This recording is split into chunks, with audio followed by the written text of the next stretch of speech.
Packaging and branding एक।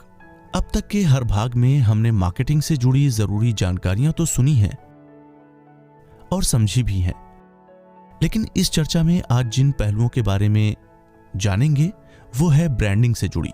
वैसे तो हम उस दुनिया में रहते हैं जहां हर कोई बातें तो बहुत बड़ी बड़ी करते हैं, पर सच तो ये है कि हम सब उन चमकदार और सुंदर चीजों के पीछे ही भागते हैं जो आंखों को लुभावनी लगती है।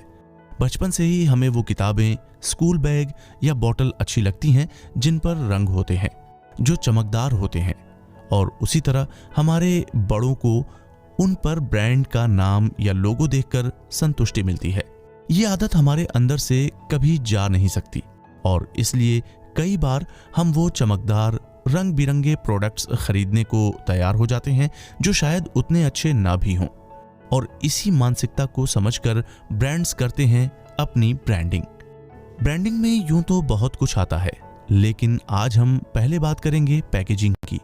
पैकेजिंग में आती हैं सभी तरह की डिजाइनिंग और प्रोडक्ट को स्टोर करने के लिए बनाई जाने वाली चीजें, जैसे डब्बे या पैकेट्स। इसमें भी 3 लेयर्स होते हैं।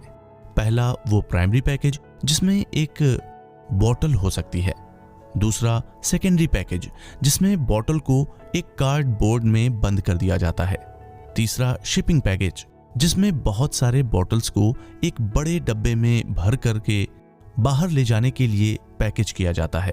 इन सब के बाद आता है पैकेजिंग के पहलू, जिनके बारे में अगर जानकारी हो तो आप भी प्रोडक्ट्स और उनको बनाने वालों के बारे में बहुत कुछ समझा सकते हैं। सबसे पहले बता दूं कि पैकेजिंग ऐसी होनी चाहिए जिसे देखकर तुरंत कंपनी या ब्रांड का नाम ध्यान आए। दूसरा, उस पर लिखी जानकारी ऐसी हो जिसे देखकर आप उसमें मिलने वाले प्रोडक्ट को खरीदने के लिए तैयार भी हों और उसे संतुष्ट भी। इसके बाद है पैकेजिंग में अक्सर देखी जाने वाली वो चुनौती जिसकी वजह से कई बार प्रोडक्ट खराब निकल जाता है, यानी उसकी ट्रांसपोर्टेशन और प्रोटेक्शन।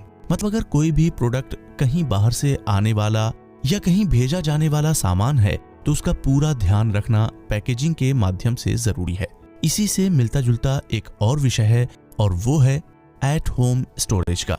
यानी अगर कोई ऐसा प्रोडक्ट है जिसको आप घर पर रखना चाहते हैं तो उसको खराब होने से रोकने के लिए उसकी पैकेजिंग एक और बेहतर तरह से होनी चाहिए। और अंत में है वो प्रोडक्ट कंजम्पशन को आसान बनाने वाली पैकेजिंग। मतलब सोचिए कि एक पैकेजिंग के समय क्या कुछ सोचा जाता है। कहीं ग्राहक को पैकेट को बचाकर रखने में मुश्किल ना हो तो कभी कहीं ले जाने में, और तो और उसे खोलकर खाने में या इस्तेमाल करने में। वैसे अगर आपने एक पैकेट को खरीदते या खोलते समय इतना कुछ सोचा है? अगर नहीं तो अब घर में जो भी प्रोडक्ट लाएं उसकी पैकेजिंग पर एक बार अच्छे से नजर जरूर डालिएगा। अब इतनी पैकेजिंग की बात कर ली है तो क्यों ना एक ऐसे विषय पर और चर्चा की जाए जिसको अभी तो हम मार्केटिंग और पैकेजिंग के उद्देश्य से सुन रहे हैं, पर ये हमारे जीवन से जुड़ी हुई बातें भी हैं। ये है रंगों का चुनाव। अक्सर लोग कहते हैं कि हर रंग से कुछ न कुछ पता चलता है, और लेखक की माने तो ये सच है। वो बताते हैं कि हर ब्रांड अपने कंपनी के काम और सोच को अपने ब्रांड के पैकेजिंग के रंग के द्वारा जरूर बताती है।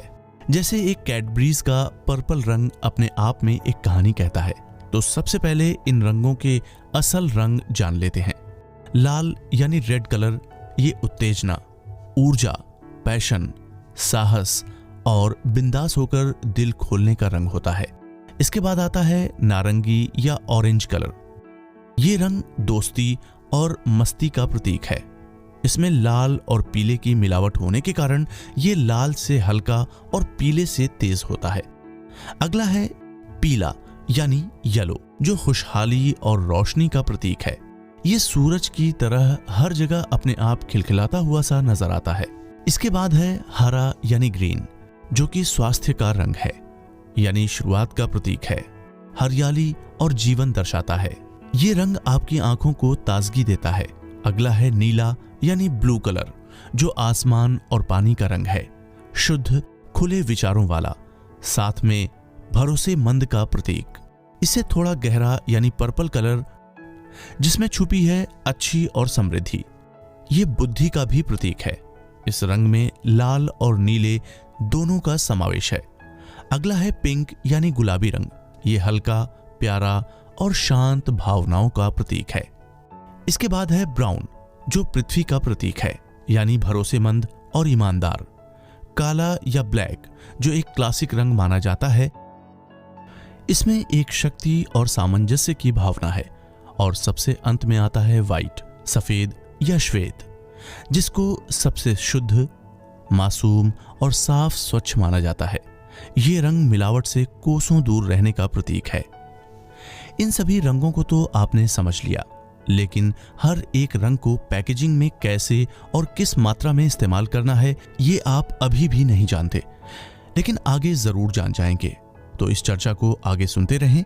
वैसे इन सभी रंगों में से अपने पसंदीदा रंग के बारे में हमें बताना ना भूलें, और उस रंग की किस बात से आप प्रभावित हैं वो भी साझा कर सकते हैं। बाकी इस चर्चा के अगले भाग को सुनते रहिए कुकू FM पर।